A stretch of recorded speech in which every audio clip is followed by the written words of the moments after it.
Žvakių gamyba, kaip ir jų deginimas, yra tarsi savotiškas ritualas, o specialistai sako, kad tai dar ir puikus sveikatinimo būdas. Neišsigąskite, jei dar niekada nesate to darę. Žvakių gaminimo procesas labai paprastas. Žvakių gaminimo būdų yra įvairių. Ir senovinių, ir tokių truputį naujovinių.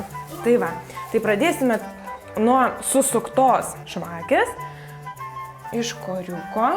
Tai pats paprasčiausias žvakių gaminimo principas, kurį jau patį pirmą kartą labai greitai perpranta net vaikai. Pirmiausia, reikia atsikirpti norimo ilgio knatuką, pridėti jį prie vaško lakšto kraštelio, šiek tiek įspausti ir pradėti vynioti. Vaškas vyniojasi gana lengvai, svarbiausia, sukant tokią žvakę, nepalikti oro tarpelių. Žvakių darimo procesas yra labai smagus, nes tai ne tik darbas, bet ir meditacija ir sveikata, nes kvėpuoji natūraliu vašku. Kartais darant žvakes galima netgi paimti gabalėlį ir atsikąsti. Labai sveika pakramtyti vašką, labai sveika dantenom.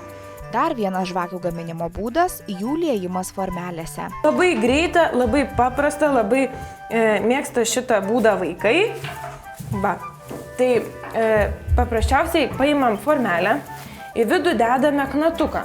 Paimame vaško gabalą gerą ir jį įdedame į metalinį indelį, dubenėlį, kurį kaitintų ar žvakutė.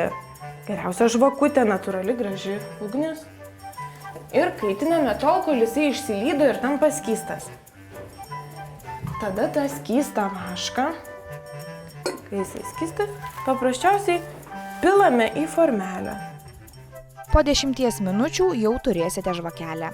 Šiek tiek ilgiau užtruksite, jei norėsite žvakę pasigaminti pačiu seniausiu būdu, pilant šiltą vašką tiesiog ant knatuko. Padaryti centimetro storio žvakę užtrunka apie 15-20 minučių.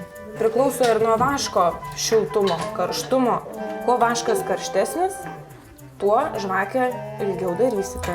Gamindami tokią žvakę, į ją galite sudėti daugiausia savo minčių, norų ar linkėjimų. Tuomet ir jos liepsna įgis daugiau magijos. Ir tokių žvakių bet kokiomis progomis deginti jau nebesinori, nes per daug darbo įdėta. Natūralaus vaško žvakes gaminanti Evelina sako, kad pirkdami žvakes parduotuvėje, žmonės turėtų būti itin budrūs ir atidžiai ištyrinėti jų sudėtį. Ir žmonės susižavėję perka parduotuvėse daug žvakių, namie daro romantiką, bet jeigu sudėtis tų žvakių yra nelabai gera, tos medžiagos garuoja, tai būna tikrai ne į sveikatą. O kai namie dega natūralios žvakės, tai tada tu supranti, kad tai yra ir sveikata, ir grožis, ir meditacija, ir viskas viename.